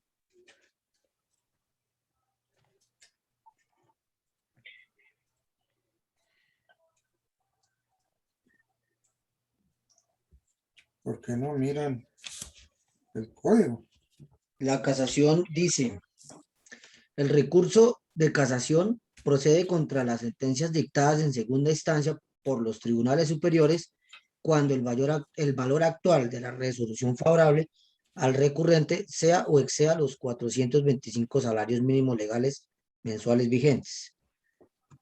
Entonces tenemos que la casación se interpone contra las sentencias del tribunal, ¿cierto? Sí, señor, así es. Entonces no podríamos interponer recurso de casación. De reposición. Pues, esos son los casos que uno dice, ¿para qué interpongo el recurso de reposición? Porque me va a contestar, aténgase a lo ya resuelto. Entonces me resuelve la situación. Pero, doctor Altamar, ese Sí. recurso de reposición permite al juez revisar su pronunciamiento y si él ve o encuentra dentro de ese pronunciamiento que no incurrió en ningún error, máxime si el recurrente se lo ha expresado y él dice que no, que está siendo mal interpretado, pues él simple y llanamente dice no repone. Sí, no repone. O puede decir, repone. me atengo a lo resuelto. Me atengo a lo resuelto, correcto. Sí. Pero sí le cabría un recurso de queja a ese A pronunciamiento. ver, entonces estamos analizando reposición porque contra los autos que dicte el juez, ¿cierto? Sí, Que doctor. se pueden reformar o revocar. Eso. Entonces, para que ese juez se pronuncie. Pero entonces uno dice, ¿ni para qué meto la reposición? Porque me va a resolver igual. O vamos a suponer que interpuso el recurso de reposición y entonces el juez dice, me atengo a lo resuelto, me atengo a lo ya resuelto por este juzgado. Entonces, ese auto que decide la reposición no es susceptible de ningún recurso. Entonces muere ahí todo, ¿cierto? Entonces tenemos que apelación no, casación no, reposición no. Revisión. ¿Ustedes qué creen? Porque ese es otro de los recursos. Revisión, súplica y queja. Revisión. No, pues doctor, el recurso de revisión es un recurso también extraordinario y tampoco cabe ahí. ¿Por qué no cabría? ¿Por qué? Primero por la cuantía. Segundo, por el pronunciamiento del juez que goza de la autonomía y de la literalidad en definir la litis como la tiene. Y tercero, el recurso extraordinario de revisión aplica única y exclusivamente a los procesos fallados en segunda o última instancia, incluso el de casación, pues habiéndose pronunciado el de casación, cabe un recurso extraordinario de revisión cuando el magistrado ponente que falla la casación no, se pronunció, hizo algún pronunciamiento en contra de la misma ley que está aplicando. A ver, no lo entendí. ¿Cuándo procede el recurso de revisión? El recurso extraordinario de revisión procede sobre un proceso que ha sido ya fallado. No, señor, no sobre el proceso. El recurso extraordinario de revisión procede contra las sentencias ejecutoriadas. Eso, contra las sentencias ejecutoriadas. Eso es lo que me molesta de ustedes, que ustedes no piensan y van hablando y se tiran al abismo. Óigame, ¿qué tal usted hablando en una audiencia donde hay abogados y toda cosa? ¿Cómo queda? No, porque es que en ese tipo, perdón, doctor Altamar, con el debido respeto se lo digo, ese tipo de comentarios en una audiencia no se hacen porque... No se lo hacen porque no lo van a acercar a usted como un cuero. Pero claro, si yo lo oigo hablar a usted, digo, y por Dios, este abogado, ¿de dónde salió? ¿En qué universidad le dio el título? De acuerdo. Porque es que el recurso extraordinario de revisión no procede contra procesos. Contra las sentencias, sí. Y sentencias ejecutoriadas. Ejecutoriadas, sí, tiene 5 años para eso. Ok, revisión. Contra sentencias ejecutoriadas. Y entonces habría que ver, como usted lo dijo, si tenemos una causal que nos dé la revisión. Es correcto. Cierto, causal. Muy bien, entonces... La revisión. Vamos a suponer que sí se da una causal de revisión. Entonces, esa causal, la revisión, ¿a dónde va a parar? A la Corte Suprema de Justicia, doctor. ¿Será la Corte o será el tribunal? No, la Corte Suprema de Justicia es la que conoce ese tipo de procesos, doctor. Pero es que resulta que estamos ante una sentencia. Sí, conoce ese tipo de recursos. la Corte Suprema es la que hace la revisión de esa sentencia ejecutoriada. Sí. Pero entonces la Corte conoce de qué y el tribunal conoce de qué. El tribunal conoce y falla en segunda instancia sobre ese proceso.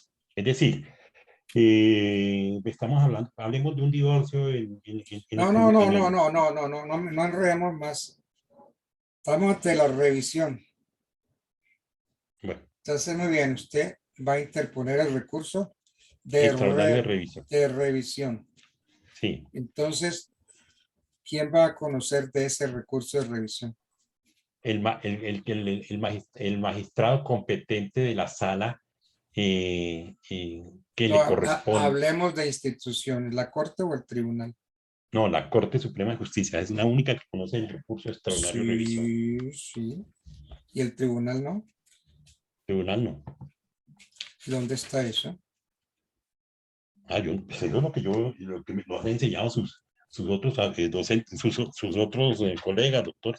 No, porque de pronto usted está por ahí atacando a un profesor en forma injusta. Sí. Entonces, creo que a veces malinterpretan a los profesores.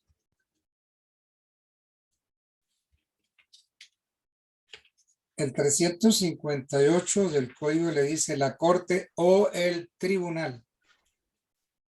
La Corte o el tribunal que reciba la demanda. ¿La demanda de qué? La demanda de revisión. El 358 del Código General de Proceso, doctor, ¿o cuál? Sí, señor. Ok. Ya lo miramos.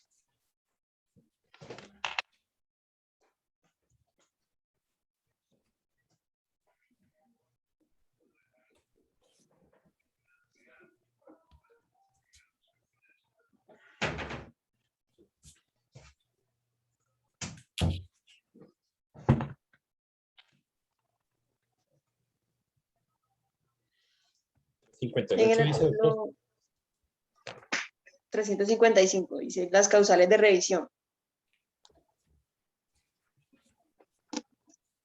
No, yo digo 300. No, es el código, es el 358, Código General del Proceso, trámite. Ese es el que estoy diciendo yo. Sí, trámite.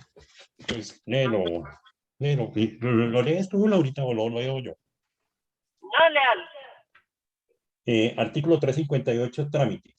La Corte o el tribunal que reciba la demanda examinará si reúne los requisitos exigidos en los dos artículos precedentes. Listo, ahí quieto ahí. La Corte o el tribunal, uno de los dos, que reciba la demanda. ¿Demanda de qué? La demanda de revisión. Porque ese es el recurso al que usted me está acudiendo. Recurso de revisión. Y entonces, ¿cuándo procede el recurso de revisión? Contra las sentencias ejecutoriadas. Entonces, usted ante la sentencia de ese juez de familia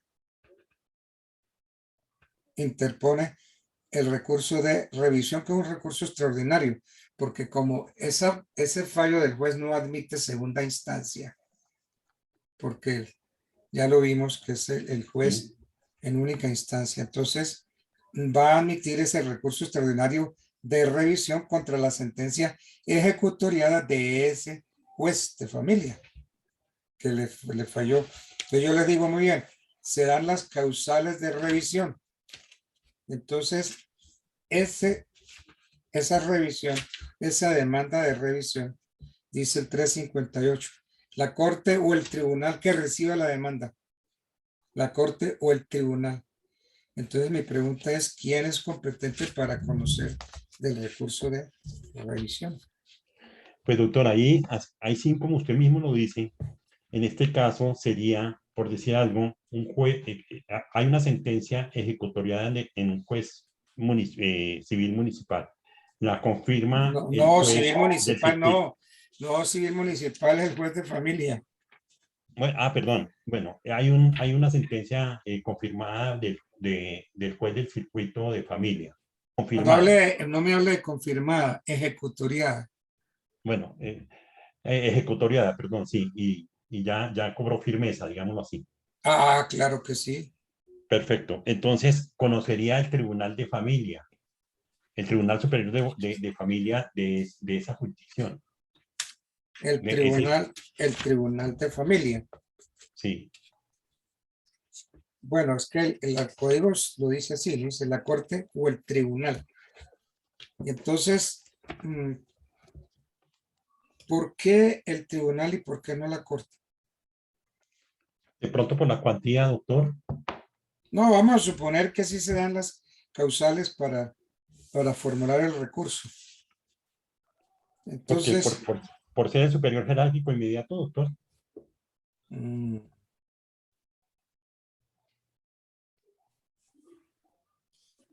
Puede ser. Pero es por eso, pero como dice que se interpones contra las sentencias ejecutoriadas. Ejecutoriada. Sí, porque es el superior jerárquico inmediato, yo creo. Sí, me suena, ¿no? Me suena que sea el tribunal. No, al tribunal. Entonces, el tribunal admite o inadmite la demanda. Muy bien.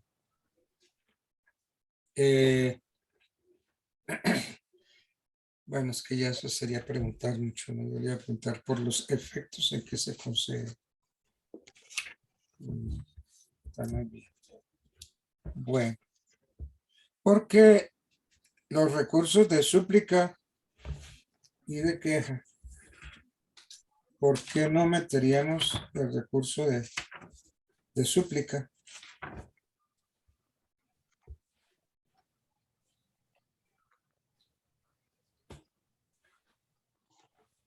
Porque va contra los autos, no contra. Ah, no, sí, porque aquí fue un auto proferido por el juez de familia. Sí, pero contra Porque un ese auto. recurso tiene naturaleza apelable. Contra un auto, exactamente. Contra un auto que por su naturaleza sería apelable. Pero este auto no es apelable. Porque el 21 dice el juez de familia en única instancia. Entonces, no admite recurso de apelación. Por esa razón, entonces, no podríamos interponer el recurso extraordinario de súplica. De súplica. Y el de queja.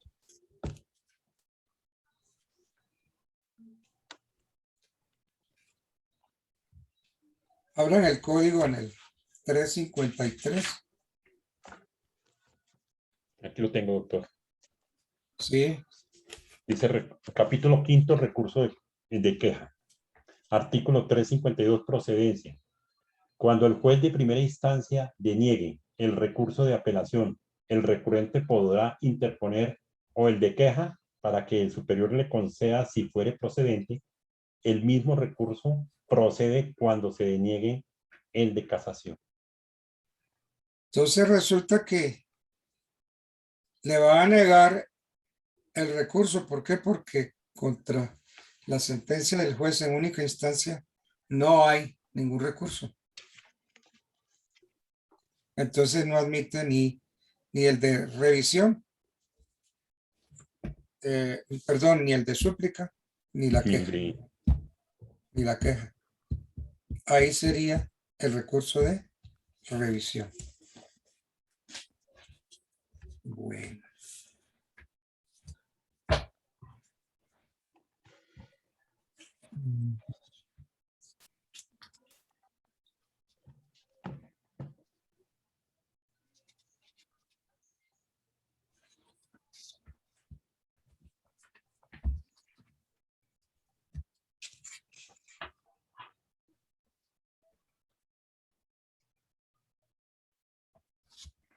Miren, leamos rápido el artículo 30 para ver si yo veo que me intervengan ¿De qué código? ¿De la del infancia? Código de Infancia.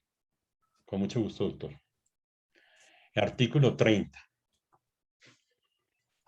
Derecho a la recreación, participación en la vida cultural y en las artes.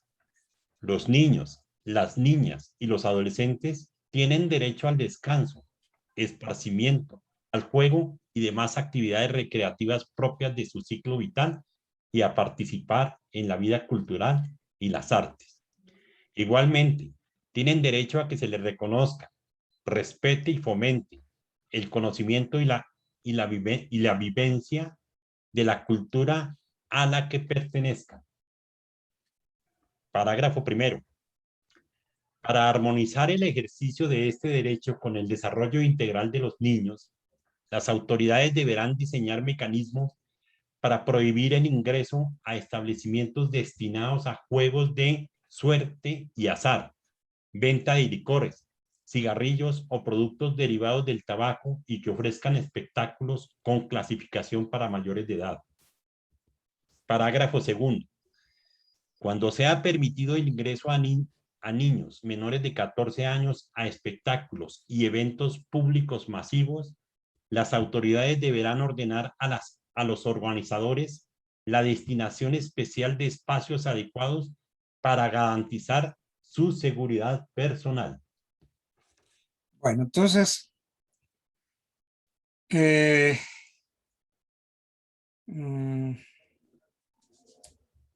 vamos a suponer un sitio donde venden de todo. Entonces, primera pregunta.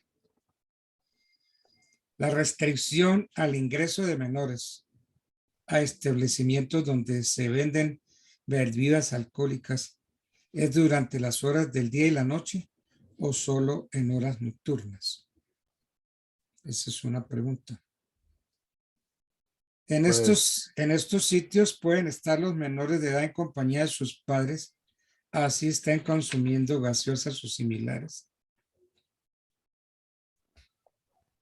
Si en los lugares en donde en la mañana venden tinto, al mediodía almuerzos y en la tarde y noche licores, también debemos aplicar lo ordenado por la ley. Y si la policía encuentra un menor de edad en estos sitios, puede cerrar el establecimiento de comercio. ¿Por cuánto tiempo y qué normas se debe aplicar? A ver. Hay un sitio donde se venden bebidas alcohólicas. Entonces, si el ingreso de los menores a ese establecimiento es en el día y la noche o solo en las horas nocturnas. Doctor. Sí. Si el establecimiento vende bebidas alcohólicas durante el día o durante la noche, pues obviamente los menores de edad no deben estar ahí pues a ninguna hora, pienso yo, porque pues igual como lo dice su parágrafo 1, las autoridades tienen que diseñar un mecanismo en donde si se sabe que ese establecimiento vende bebidas alcohólicas, como usted nos lo está colocando en el ejemplo, en la mañana, en la tarde y en la noche, pues obviamente no pueden estar ahí menores de edad durante todo el día, pues, desde el tiempo que está abierto el establecimiento, porque no sería apto para que un menor de edad estuviera ahí. Bueno, bien. A ver, otro que no sea usted. Si en esos sitios pueden estar los menores de edad en compañía de sus padres, así estén consumiendo gaseosas o jugos. ¿Qué opina? Ya hubo una respuesta anterior, un análisis y hay una respuesta. Entonces, si en esos sitios pueden estar los menores en compañía de sus padres, pero no están consumiendo alcohol, sino gaseosas y jugos. Pero es un establecimiento donde se venden bebidas alcohólicas. ¿Qué piensan?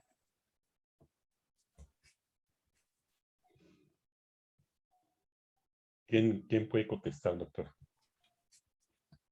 Pues cualquiera menos Leonid Alirio. O sea, yo podría contestar. Sí, sí, correcto. Hágalo.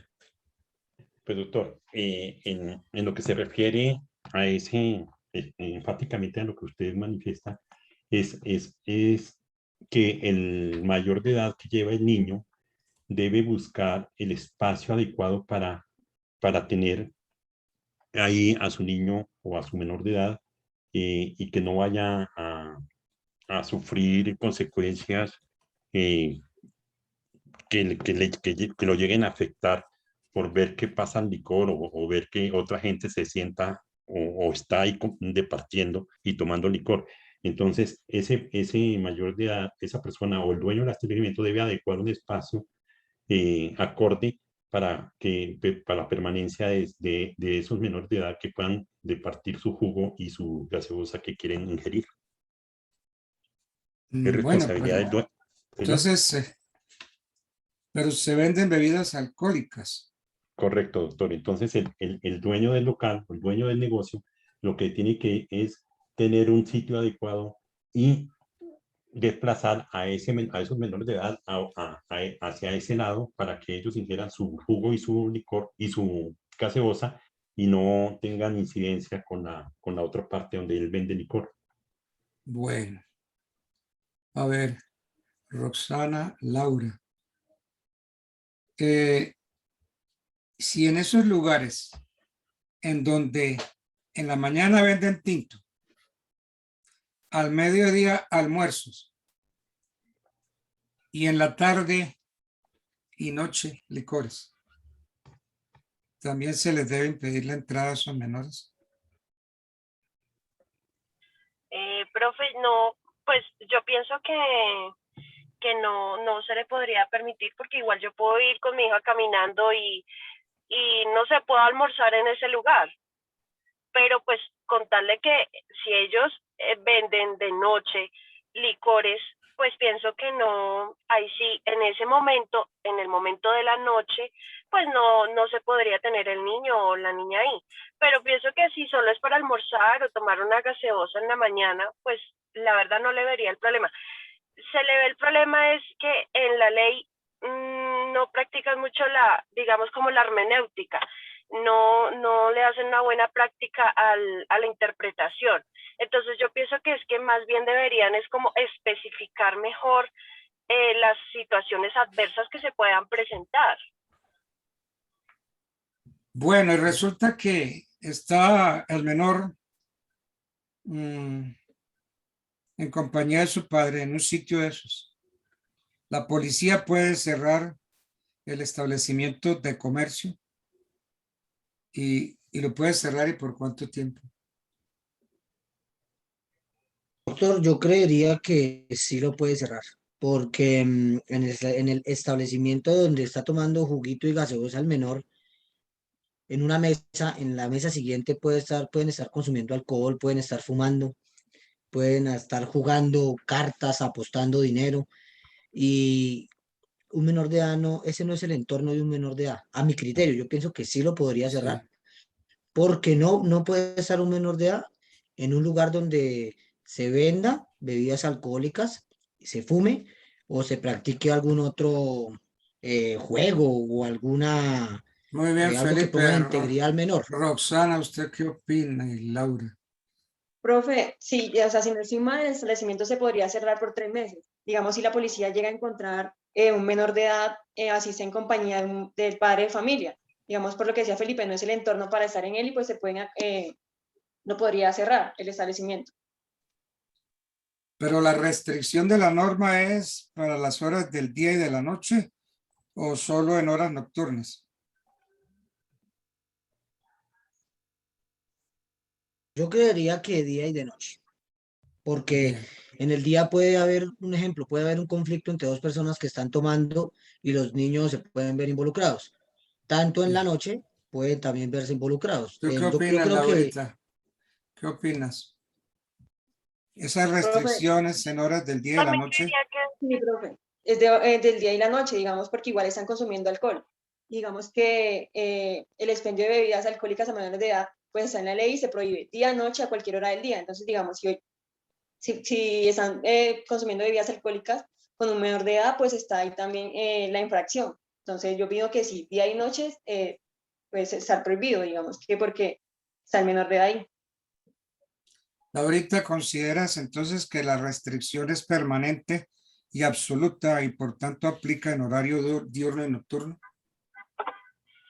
Sí, profe, yo también opino como mis compañeros. Doctor Altamar, pero es que sí.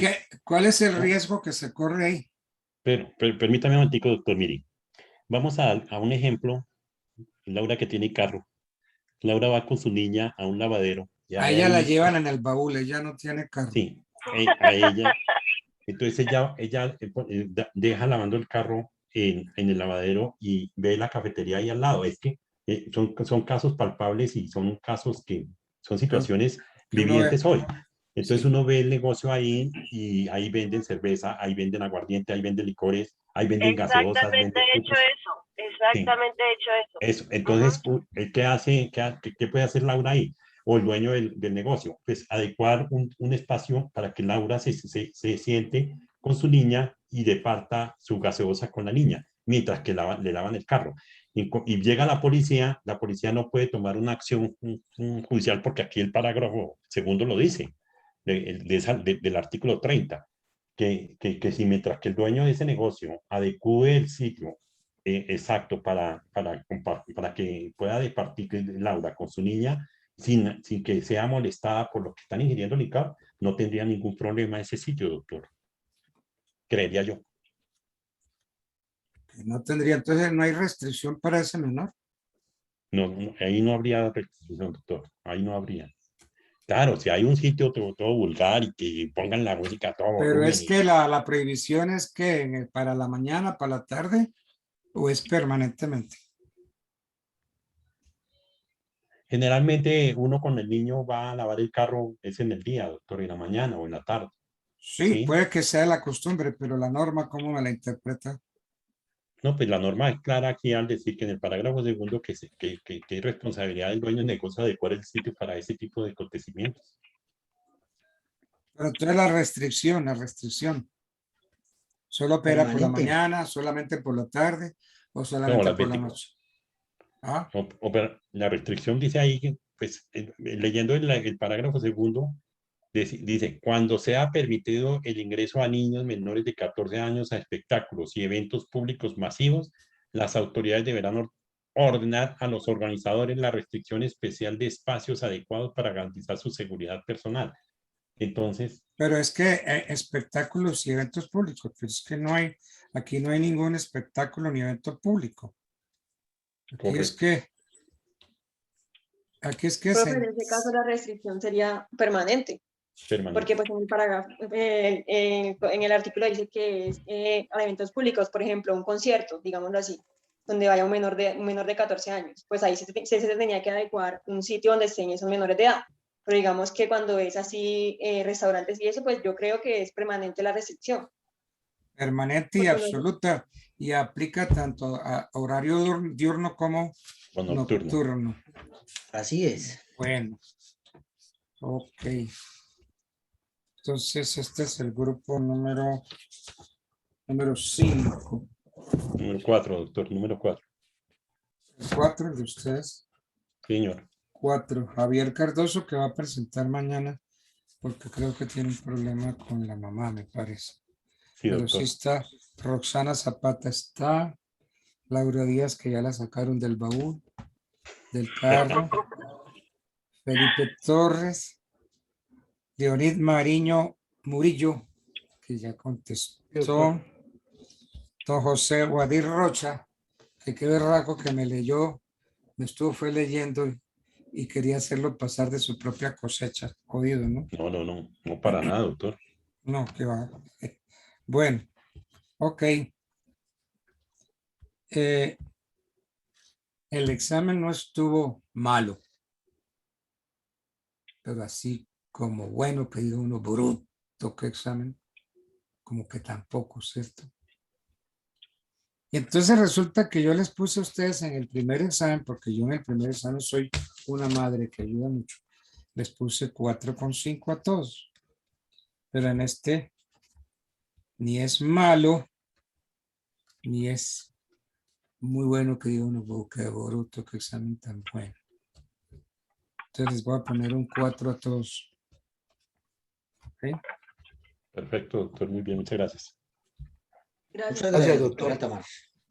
Gracias. No, no, listo. Placer saludarlos. Entonces, con la ayuda de Dios, el 17 se acaba este paseo. Y entonces, a ver si puedo subir notas. ¿Ok? Doctor, muchas gracias, de verdad. No, Y señor. lástima que no se pudo concretar lo que usted nos iba a ampliar con relación a la información general pues, y poder estar mejor preparados para el examen de las pruebas saber, doctor. Sí, ese examen saber, pero a ver, yo me he ofrecido, pero no sé.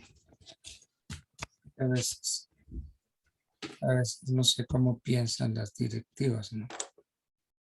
Y yo me ofrecí en forma voluntaria, gratuita. No le vale nada a la universidad, mucho menos a los alumnos. Pero bueno, dejémoslo por ahí. Y las ironías de la vida, pero ya hay otras universidades que sí quieren que haga lo que ofrecí en mi propia universidad. Nadie es profeta en su propia tierra. Bueno, un placer saludarlos. Muchas gracias, doctor. Feliz tarde. Bueno, igualmente, gracias. Gracias, profe. Bueno, Gracias, doctor. Hasta luego. chao.